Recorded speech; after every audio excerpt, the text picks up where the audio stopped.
Congress MLC Premchand Mishra ने नीतीश पर कसा तंज, कहा नीतीश बिहार की व्यवस्था में करे सुधार, स्वास्थ्य सेवा में बिहार को नीचे से दिया गया पहला स्थान।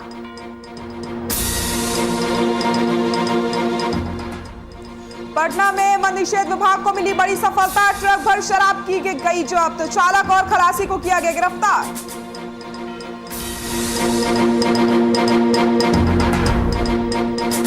दुमका में कांग्रेस के कार्यकर्ताओं ने फूके मोदी योगी के पुतले, बड़े नेताओं की तस्वीर और झंडे के साथ किया प्रदर्शन, प्रियंका गांधी की रिहाई की मांग।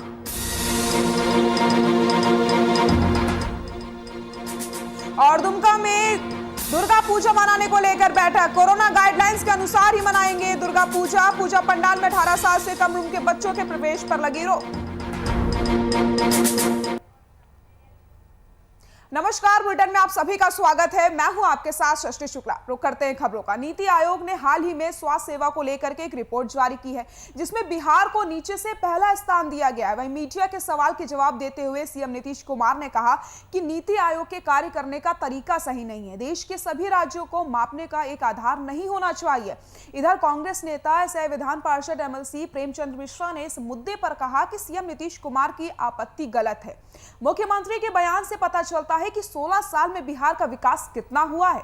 स्वास्थ्य व्यवस्था बदहाल हो चुकी है और इसकी रिपोर्ट नीति आयोग ने दे दी है। नीति आयोग ने बिहार सरकार के आंख खोलने का काम किया है। नीतीश कुमार नीति आयोग को गलत ठहराने की जगह बिहार की व्यवस्था में सुधार करें। इसके अलावा जातीय जनगणना पर कांग्रेस एमएलसी प्रेमचंद मिश्रा ने बयान देते हुए कहा कि जातीय जनगणना पर सभी राजनीतिक दल एक मंच पर हैं। सर्वदलीय बैठक के लिए मुख्यमंत्री लंबा समय क्यों लगा रहे हैं? नीतीश कुमार और जेडीयू पार्टी इस विषय पर राजनीति कर रही है। नीतीश कुमार इस विषय पर अपनी मंशा और मानसिकता को स्पष्ट करें।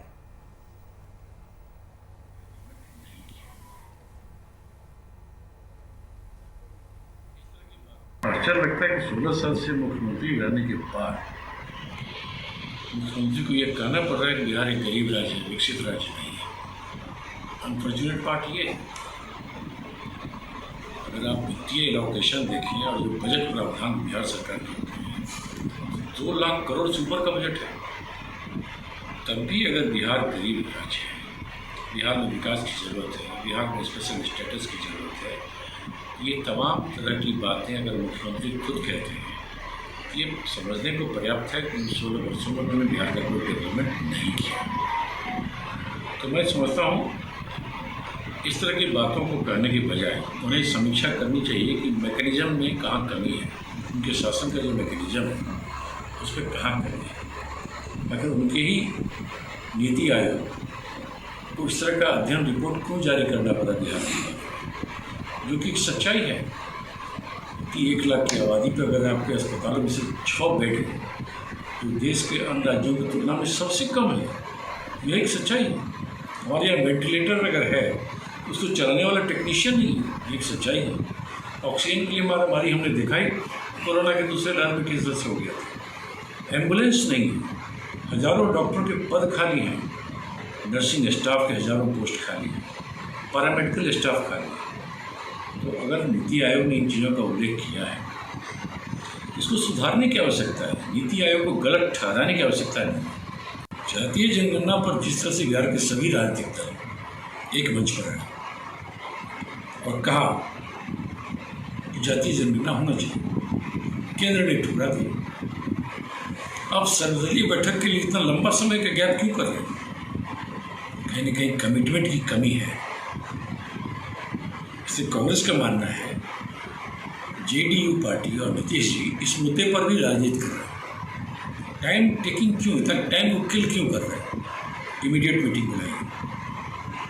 आपको बीजेपी ने अगर आपकी बात नहीं मानी, इसके लिए 1 महीना का समय क्यों बढ़ा रहे हैं? क्योंकि आपको एक अंदेशा है कि भारतीय जनता पार्टी नाराज़ हो जाएगी, तुम्हारा उपचुनाव में उल्टा असर पड़ सकता है। उपचुनाव निपट जाए, बीजेपी से वोट लेने फिर बात करेंगे जातीय जनगणना की। इसके अंदर जातीय जनगणना का मुद्दा नीतीश जी के लिए प्रायोरिटी नहीं है। इससे मैं कहूँगा कि मीटिंग करिए, अच्छी बात है, लेकिन आपने ये भी कहा था कि हम अपने खर्चे से जनगणना कराएंगे। तो उसके लिए सर्वदलीय बैठक की क्या जरूरत है? सरकार को निर्णय लेना है, कैबिनेट का फैसला होना है। जातीय जनगणना के इशू पर भारतीय जनता पार्टी से वे कई मुद्दों पर अलग दिख रहे हैं, लेकिन गठबंधन में उसी के साथ रहेंगे। सरकार उसी के साथ मिलकर चलाएंगे, तो ये दोनों कंट्राडिक्टरी बात है। तो नीतीश जी को मैं समझता हूँ उन्हें अपनी मंशा और मानसिकता को इस मुद्दे पर क्लियर करना होगा और स्थिति को स्पष्ट करना होगा।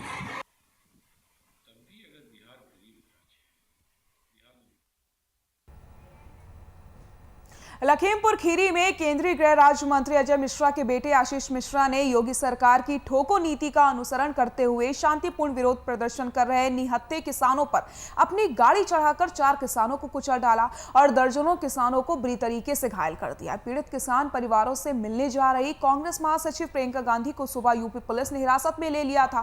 किसानों के आंदोलन को समर्थन, शहीद किसानों के परिजनों को मुआवजा और तत्काल सरकारी राहत, साथ ही साथ प्रियंका गांधी की अविलंबन रिहाई को लेकर के कांग्रेसियों ने स्थानीय कांग्रेस भवन से मोदी योगी के पुतले के साथ ही प्रियंका गांधी और पार्टी के अन्य बड़े नेताओं की तस्वीर और झंडे के साथ केंद्र सरकार के विरोध और प्रियंका गांधी के समर्थन में नारे लगाते हुए टीन बाजार चौक पहुंचे हैं।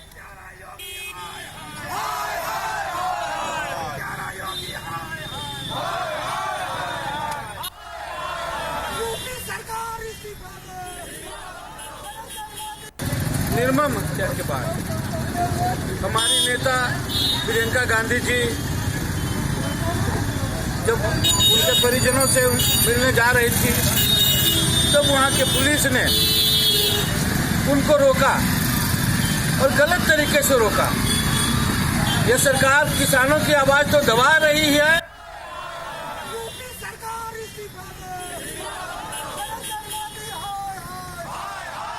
कैमूर जिले के दुर्गावती में मंगलवार की दोपहर दुर्गा पूजा को लेकर शांति समिति की बैठक का आयोजन किया गया। बैठक का आयोजन प्रखंड बीडीओ अशोक कुमार और थाना अध्यक्ष संजय कुमार के नेतृत्व में किया गया।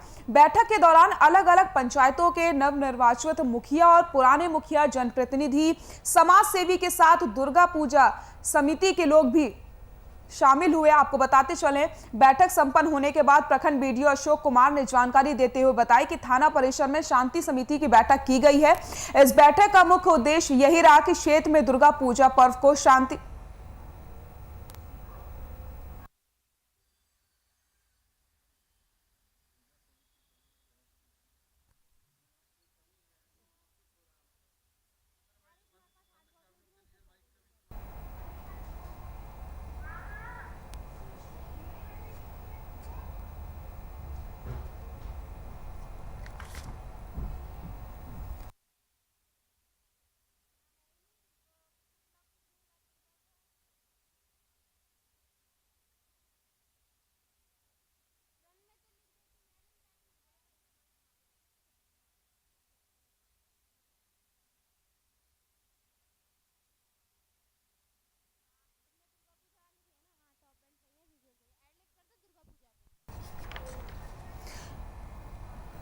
दुर्गा पूजा को लेकर के बैठक की गई है, जिसमें कोरोना गाइडलाइंस का पालन करते हुए दुर्गा पूजा मनाने की अपील की गई है और साथ ही साथ 18 साल से कम उम्र वाले बच्चों को दुर्गा पूजा में आने से रोक लगाई गई है, क्योंकि कोरोना की तीसरी लहर आने वाली है। ऐसे में बच्चों के ऊपर खतरा ज्यादा है।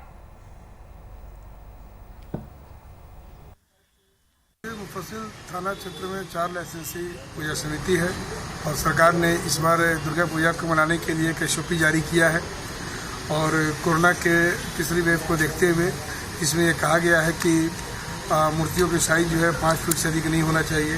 पंडाल किसी थीम पर नहीं बनना चाहिए। पंडाल 3 साइड से खुला हो, एक ही साइड से हो। एक बार में ऑर्गेनाइजिंग कमेटी और जो दर्शक लोग हैं वो लोग 25 से अधिक संख्या नहीं होना चाहिए।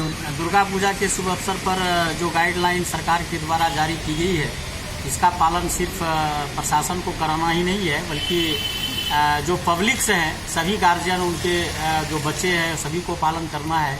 तभी हम कोविड-19 से बच सकते हैं। क्योंकि इसका आगमन नहीं हो, इसको हम लोगों को आप लोगों की मदद से भगाना भी है। उस पर डिप्लॉयमेंट किया जाएगा पुलिस का और मजिस्ट्रेट साहब, और उस पर हम लोग कड़ी निगरानी रखेंगे।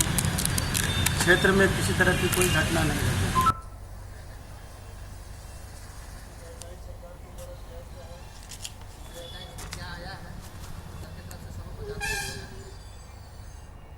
कैमूर जिले के दुर्गावती में मंगलवार की दोपहर दुर्गा पूजा को लेकर शांति समिति की बैठक का आयोजन किया गया। बैठक का आयोजन प्रखंड बीडीओ अशोक कुमार और थाना अध्यक्ष संजय कुमार के नेतृत्व में किया गया। बैठक के दौरान अलग अलग पंचायतों के नवनिर्वाचित मुखिया और पुराने मुखिया, जनप्रतिनिधि, समाज सेवी के साथ दुर्गा पूजा समिति के अध्यक्ष और सचिव भी मौजूद रहे। बैठक संपन्न होने के बाद प्रखंड बीडीओ अशोक कुमार ने जानकारी देते हुए बताया कि थाना परिसर में शांति समिति की बैठक की गई है। इस बैठक का मुख्य उद्देश्य यही रहा कि क्षेत्र में दुर्गा पूजा पर्व को शांतिपूर्ण तरीके से मनाया जाए।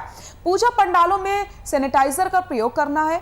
वहीं पूजा के दौरान डीजे पर पूरी तरीके से प्रतिबंध रहेगा। साथ ही साथ मूर्ति विसर्जन 16 तारीख को शाम तक कर दिया जाएगा। ये सभी गाइडलाइंस के नियमों का सख्ती से पालन करना जरूरी है।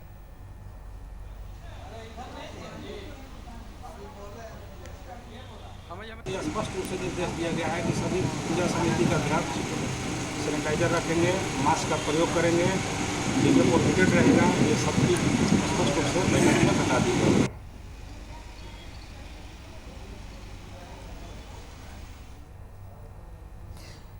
दुमका में शांतिपूर्ण और सौहार्दपूर्ण माहौल में दुर्गा पूजा परिसर में शांति समिति की बैठक का आयोजन किया गया। बैठक की अध्यक्षता में बीडीओ राजेश कुमार सिन्हा ने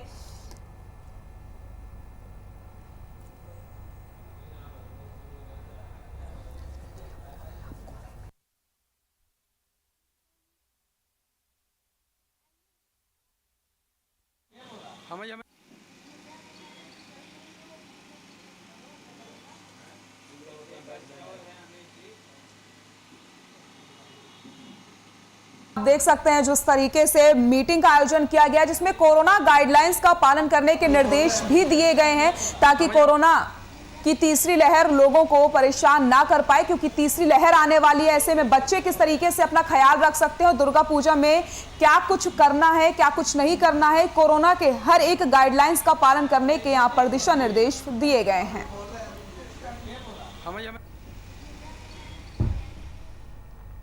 पंचायत चुनाव आते ही वोटरों को लुभाने के लिए प्रत्याशी तरह तरह की चीजों का इस्तेमाल करना शुरू कर देते हैं। इसी कड़ी में माहौरी पंचायत मुखिया प्रत्याशी मानू देवी के पति बिगुल सिंह के द्वारा वोटरों को लुभाने के लिए एक अनोखी तरकीब निकाली गई। गौरतलब है कि मुखिया प्रत्याशी मानू देवी के पति के द्वारा वोटरों को लुभाने के लिए पंचायत के पतला तिल्हा इलाके में लड़के का डांस करवाया गया। इस दौरान इलाके में जनसंपर्क अभियान चलाया गया। इस इलाके में प्रचार गाड़ी के आगे लड़कों का डांस भी करवाया गया। आप तस्वीरों में साफ तौर पर देख सकते हैं किस तरीके से प्रचार करते हुए यहाँ पर नाच गाना किया जा रहा है। तो वोटरों को लुभाने का सिलसिला शुरू हो चुका है। आप सभी जानते हैं जैसे ही वोट आते हैं तो वोटरों को लुभाने का सिलसिला शुरू हो जाता है, कभी पैसे देकर, कभी सामान देकर। लेकिन यहाँ पर एक अनोखी तस्वीर सामने आई है। आप तस्वीरों में साफ तौर पर देख सकते हैं किस तरीके से यहाँ पर डांस करवाया जा रहा है। प्रचार गाड़ी के सामने डांस हो रहा है। वोटरों को लुभाने का ये तरीका अपनाया गया है। सोशल मीडिया में ये वीडियो काफी वायरल हो रहा है। अब देखने वाली बात यही होगी कि आखिरकार इस वीडियो के वायरल होने के बाद क्या प्रशासन कोई कार्रवाई करेगा या नहीं।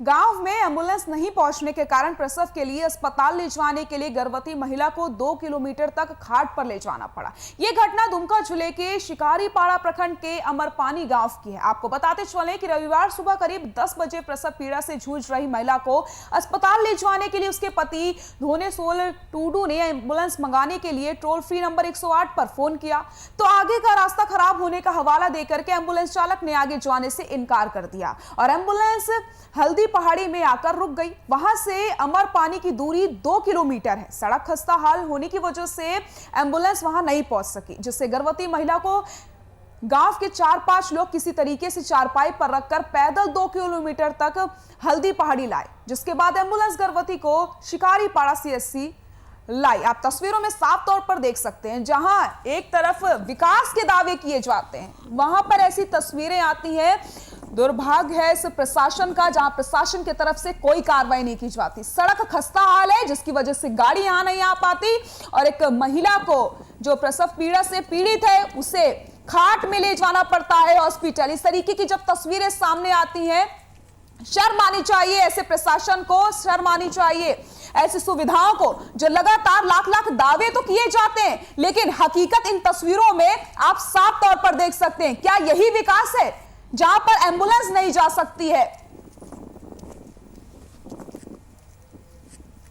इन तस्वीरों को देखकर प्रशासन को सीख लेनी चाहिए और जल्द से जल्द सड़क का निर्माण कराना चाहिए, ताकि आगे चल करके और किसी महिला को या किसी मरीज को कोई तकलीफ ना हो पाए।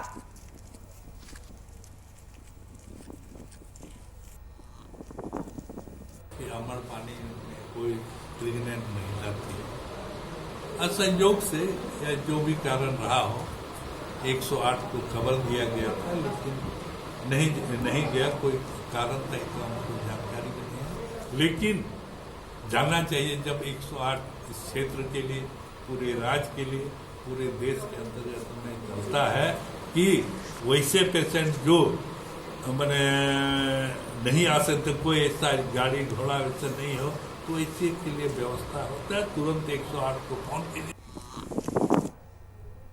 औरंगाबाद के नत्थू बिगहा में डायरिया ने कोहराम मचा रखा है। अब तक 2 दर्जन से भी ज्यादा लोग इससे ग्रसित हो चुके हैं, मगर अभी तक मेडिकल की कोई भी टीम इस गांव तक नहीं पहुंची है। वहीं ग्रामीण डॉक्टरों से अपना इलाज करवा रहे हैं, जबकि इनमें से कईयों की हालत ठीक नहीं है। इस मामले में जब मदनपुर सीएससी प्रभारी से बातचीत की गई तो उन्होंने कहा कि मामले को संज्ञान में आते ही टीम का गठन किया गया है, जिसे नत्थू बिगहा भेज दिया गया है, जहां पर टीम जरूरी दवाओं का वितरण कर रही है। साथ ही साथ जिनकी हालत अच्छी नहीं होगी उन्हें मदनपुर या फिर सदर अस्पताल भेजा जाएगा।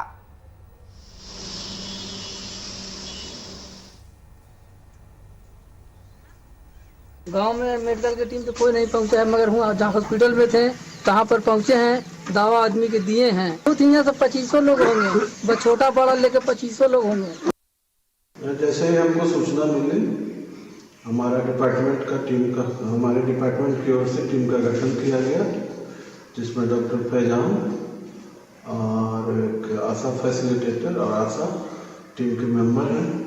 उन लोगों को निर्देश दिया गया गांव का जाकर सर्वे कीजिए और कितने लोग पीड़ित हैं सबका लिस्ट बना के दीजिए। कुछ दवाइयाँ दी गई, एंटी डायरिया टैबलेट दिए गए, ORS दिए गए, सलाइन दिया गया। पटना में मद्य निषेध विभाग की टीम ने सदर थाना क्षेत्र के नारायणपुर के पास छापेमारी करके एक ट्रक शराब बरामद की है। ट्रक पर रवा भी लदी हुई है। वहीं मौके पर से चालक और खलासी को गिरफ्तार कर लिया गया है, जिसके बाद ट्रक को जब्त करके सदर पुलिस के हवाले सौंप दिया गया। इधर पुलिस ने ट्रक पर लदी शराब की गिनती शुरू की, साथ ही साथ गिरफ्तार चालक और खलासी से पूछताछ की गई। बताया जा रहा है कि शराब झारखंड से आई है। शराब की खेप को बेला इंडस्ट्रियल एरिया में ले जाना था। वहीं जब्त शराब की कीमत करीब 20 लाख से अधिक आंकी जा रही है।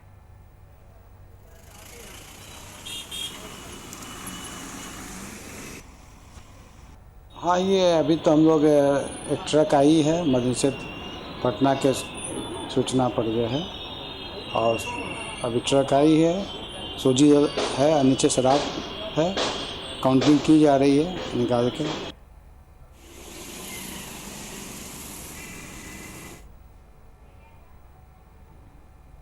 बिहार में इन दिनों पंचायत चुनाव चल रहे हैं, जिसकी वजह से लगातार पुलिस कार्रवाई में जुटी हुई है। इसी क्रम में जिले के गायघाट क्षेत्र में पुलिस ने अवैध शराब की बड़ी खेप को बरामद किया। पुलिस को गुप्त सूचना मिली थी कि एक पिकअप वैन पर केली की आड़ में झारखंड से अवैध शराब लाई जा रही, जिसके बाद गुप्त सूचना के आधार पर पुलिस ने जांच पड़ताल तेज कर दी।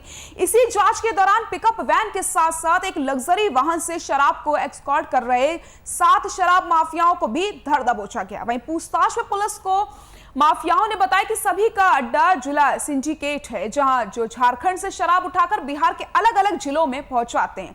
पकड़े गए शराब माफियाओं में अररिया, मोतिहारी और मुजफ्फरपुर के कारोबारी शामिल हैं। पूरे मामले पर पूछे जाने पर डीएसपी ने बताया कि पुलिस को पूछताछ में जानकारी मिली है कि सभी का पहले से भी अवैध शराब के धंधे में हाथ रहा है। मुजफ्फरपुर ही नहीं, आसपास के कई जिले में इन सभी पर मामला दर्ज है। आपको बताते चले, पंचायत चुनाव को लेकर के लगातार पुलिस तलाशी अभियान चला रही है। इसी क्रम में पुलिस को यह बड़ी कामयाबी हाथ लगी है। अपराधियों के पास से जब्त किए मोबाइल से इसकी कई सारे सुराग भी मिल गए हैं। साथ ही साथ इन सभी के कई मामलों में भूमिका भी नजर आई है। अन्य जिलों से भी इन सभी का आपराधिक इतिहास खंगाला जा रहा है। आपको बताते चले, बिहार में शराबबंदी के बावजूद भी इतने बड़े पैमाने पर शराब का खुलासा हुआ है जो प्रशासन पर कई बड़े सवाल खड़े करता है।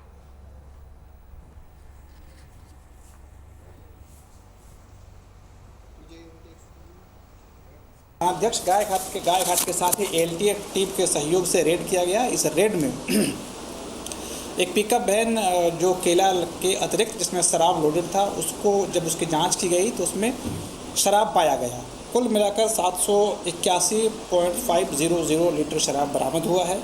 इसके अतिरिक्त एक अन्य गाड़ी जिसमें ये लोग सवार थे, XUV गाड़ी, उसमें भी तकरीबन 20 कार्टून शराब मिला है।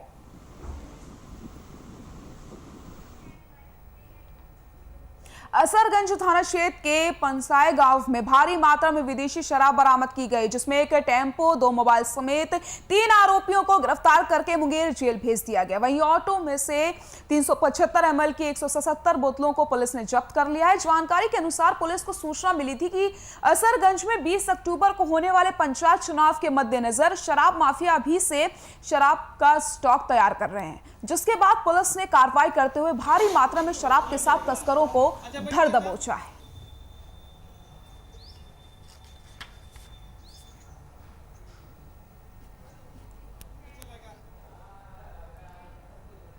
मधुबनी में पुलिस ने ग्रामीणों की सूचना पर एक दुकान के अंदर से फांसी के फंदे से लटका हुआ युवक का शव बरामद किया। शव देखने से लगता है कि यह शव कई दिनों पुराना है। वहीं मृतक के परिजनों के अनुसार युवक 3-4 दिन से घर नहीं पहुंचा था और ना ही कोई संपर्क में था, जिसकी परिजन 3-4 दिनों से खोज कर रहे थे। दुकान के पास से बदबू आने पर अगल बगल के लोगों ने दुकान का ताला तोड़ करके देखा तो दुकानदार युवक का शव फंदे से लटका हुआ पाया। वहीं लोगों ने तत्काल इसकी सूचना पुलिस और उसके परिजनों को दी। पुलिस ने घटनास्थल पर पहुंच करके जांच पड़ताल शुरू कर दी है और शव को पोस्टमार्टम के लिए भिजवा दिया है।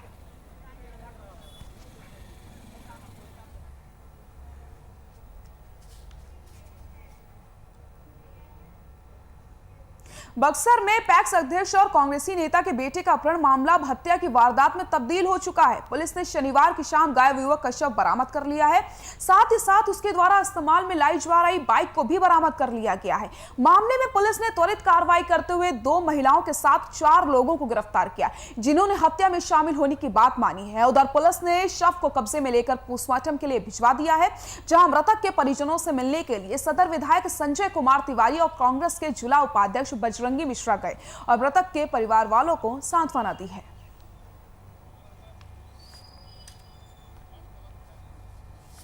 ये सुशासन की सरकार नहीं, ये अपहरण हत्या वाली सरकार है। और सुशासन बाबू की जो छवि 2005 से लेकर 15 और 20 के बीच में रही, अब वो सुशासन बाबू की छवि बिहार में अपहरण को उद्योग, हत्या को उद्योग का दर्जा देने के लिए बेबस और लाचार है।